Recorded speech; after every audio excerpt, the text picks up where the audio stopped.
खास गरी नेपालमा अनलाइनबाट कसरी पैसा कमाउन सकिन्छ अनि यसमा के कुरामा ध्यान दिने भन्ने बारे एकदमै सान्दर्भिक विषय हो अहिलेको लागि। हामीले नि विभिन्न स्रोतहरू जस्तो खरिबोट, टेकपाना, उद्यमी नेपाल, साप्ताहिक अनि ई-सेवा ब्लग्स यिनीहरूबाट जानकारी लिएका छौं। राम्रो, धेरैतिरको कुरा समेटिन्छ होला। हो, हाम्रो उद्देश्य चाहिँ अवसर के छ अनि जोखिम के छ त्यसबारे प्रश्न पार्ने हो। ल सुरु गरौँ। के घरमै बसेर अनलाइन काम गरेर राम्रै कमाउन सकिन्छ त? सकिन्छ, नसकिने होइन। इन्टरनेटले अवसर त दिएको छ होइन, प्रविधिले गर्दा। अब वेबसाइट, सोशल मिडिया यस्ता चिजबाट ग्राहकसम्म पुग्न धेरै सजिलो भएको छ। हो त नि। तर यसको लागि नि सिप चाहियो, ज्ञान चाहियो अनि कुन प्लेटफर्म ठिक हो भन्ने थाहा पाउनुपर्छ। धैर्य पनि उत्तिकै महत्त्वपूर्ण छ। त्यसो भए नेपालको लागि चाहिँ कुन तरिकाहरू अलि बढी चल्तीमा छन् त? के देख्नु भएको छ? धेरै छन्, तर मुख्य हेर्ने हो भने एउटा त फ्रिल्यान्सिङ भइहाल्यो, मतलब आफ्नो सिप बेचेर स्वतन्त्र काम गर्ने। फ्रिल्यान्सिङ जस्तो के काम पर्छ त्यसमा? कन्टेन्ट लेख्ने, उल्था गर्ने, डिजाइन गर्ने, ग्राफिक डिजाइन, वेबसाइट डिजाइन होइन, अनि एप बनाउने यस्ता कामहरू। प्लेटफर्महरू नि बाहिरको अपवर्क, फाइबर त सुनेको हो। ती अन्तर्राष्ट्रिय भए त्यहाँ प्रतिस्पर्धा एकदमै धेरै हुन्छ। सुरुमा काम पाउन अलि गाह्रै पर्छ। तर नेपालमा पनि यस्तो कामको माग बढिरहेको छ। नेपाल भित्रै पनि? तर रेट अलि कम हुन सक्छ बाहिरको तुलनामा। मुख्य कुरा आफ्नो काम देखाउने, राम्रो पोर्टफोलियो बनाउनु पर्यो अनि विश्वास बनाउनु पर्यो। अनि पैसा लिने कुरा नि त्यो त झन्झट होला नि? हो, त्यो पनि विचार गर्नुपर्छ। नेपालमा पैसा पठाउन मिल्ने भरपर्दो माध्यम जस्तो ब्याङ्क ट्रान्सफर भयो, डिजिटल वालेटहरू भयो, त्यो सुनिश्चित गर्नु पर्यो। ठिक हो। अनि अर्को आजकल खुब चलेको छ नि इन्स्टाग्राम, फेसबुकमा सानोतिनो पसल खोल्ने, त्यो कस्तो छ? त्यो पनि निकै सम्भावना भएको क्षेत्र हो, खास गरी थोरै लगानीबाट सुरु गर्न मिल्ने भएर होला है। तर यसमा सफल हुन पनि केही कुरामा ध्यान दिनै पर्छ, जस्तो बेच्ने सामान कस्तो छ, कहाँबाट ल्याउने, गुणस्तर राम्रो हुनु पर्यो। सामानकै क्वालिटी महत्त्वपूर्ण भयो। एकदम। अनि त्यसलाई कसरी देखाउने, फोटो, भिडियो आकर्षक बनाउन जान्नु पर्यो। अनि सबैभन्दा ठूलो चुनौती चाहिँ नेपालभित्र डेलिभरी र पैसा उठाउने हो नि। डेलिभरी त झ्याउ छ, काठमाडौँ बाहिर त छन्। त्यही त। अनि ग्राहकसँग राम्रो कुरा गर्ने, उनीहरूको विश्वास जित्ने, छिटो रेस्पोन्स गर्ने, यी कुरा चाहिन्छन्। अनि यो कन्टेन्ट बनाउने नि, युट्युबमा भिडियो हाल्ने, ब्लग लेख्ने, कतिले त राम्रै कमाइरहेका छन् भन्छन्। हो, त्यो पनि एउटा राम्रो बाटो हो। तर यसमा नि तुरन्तै पैसा आउँदैन नि। हो र, समय लाग्छ। एकदम, महिनौं वर्षौं लाग्न सक्छ। पहिला त लगातार राम्रो कन्टेन्ट बनाएर दर्शक वा पाठकको ठूलो समूह बनाउनु पर्यो। अडियन्स बनाउनु पर्यो पहिला। हो, त्यसपछि बल्ल च्यानल वा ब्लगलाई मोनिटाइज गर्ने हो, मतलब विज्ञापन देखाएर पैसा कमाउने। पछि त ब्रान्डहरूसँग मिलेर प्रमोसन गरेर पनि कमाइ हुन्छ।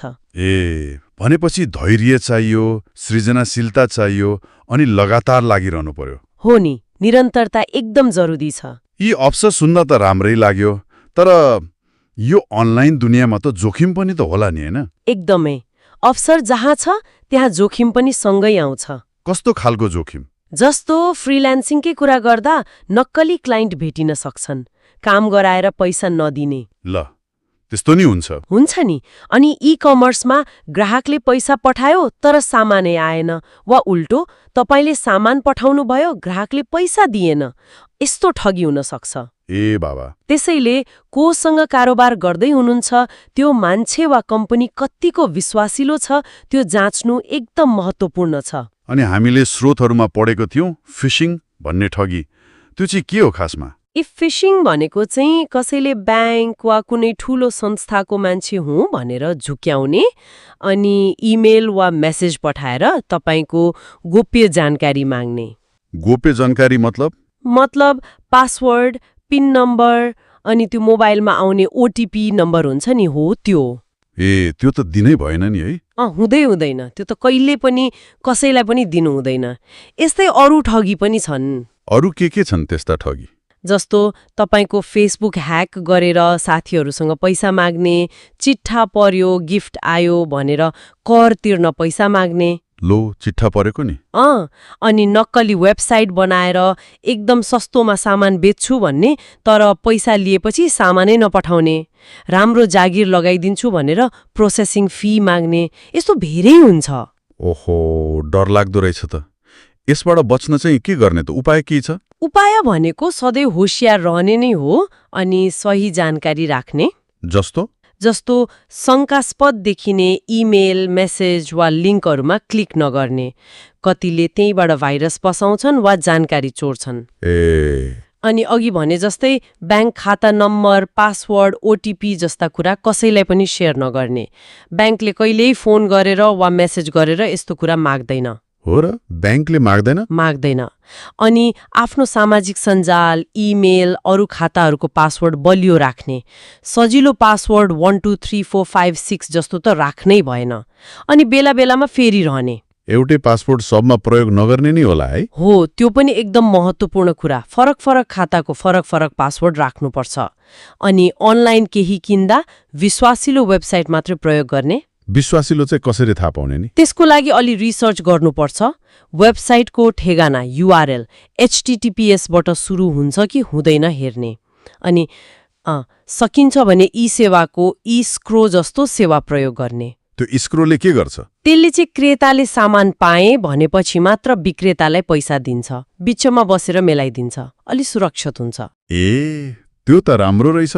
अनि कहिलेकाहीँ चिनेकै मान्छेले फेसबुकमा मेसेज गरेर अप्ठ्यारो पर्यो, पैसा पठाइदेन भन्छ नि। त्यस्तो बेला हतार गरेर पैसा पठाउनु हुँदैन। पहिला फोन गरेरै कुरा गर्नुपर्छ। साँच्चै उसैले मागेको हो कि उसको अकाउन्ट ह्याक भएको हो, निश्चित हुनुपर्छ। हो त नि, ह्याक भएको पनि हुन सक्छ। एकदम।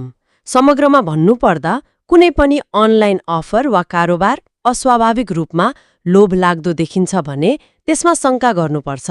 यति सजिलै यति धेरै फाइदा भनेर सोच्नुपर्छ। अनि खै नभनौँ ठगी परिहाल्यो भने नि? त्यस्तो भइहाल्यो भने तुरुन्तै प्रहरीको साइबर ब्युरोमा खबर गर्नुपर्छ। जति छिटो उजुरी गर्यो त्यति राम्रो। तसर्थ हेर्नुहोस्, यो अनलाइन संसार भनेको अवसर पनि हो, जोखिम पनि हो, दुवैले भरिएको छ। सही जानकारी भयो, आफूसँग चाहिने सिप भयो, निरन्तर प्रयास गरिरह्यो अनि हरेक पाइलामा होशियार भयो भने यसलाई पैसा कमाउने राम्रो माध्यम बनाउन सकिन्छ। मतलब हतार र लोभ गर्नु भएन? हतार र लोभले त डुबाउँछ। धैर्य र सतर्कता चाहियो। ल, आजको यो छलफलले अनलाइनबाट कमाउने तरिका र जोगिने उपायबारे धेरै कुरा प्रष्ट भयो होला भन्ने आशा गरौँ। अब जाँदा जाँदै एउटा प्रश्न छोडेर जाउँ न त। भविष्यमा यस्तो अनलाइन कामले हाम्रो त्यो परम्परागत 9 देखि 5 को जागिरलाई पुरै हटाइदिएला कि यो सधैँ एउटा थप कमाइको बाटो वा कुनै खास क्षेत्रमा मात्र सीमित रहला? के लाग्छ?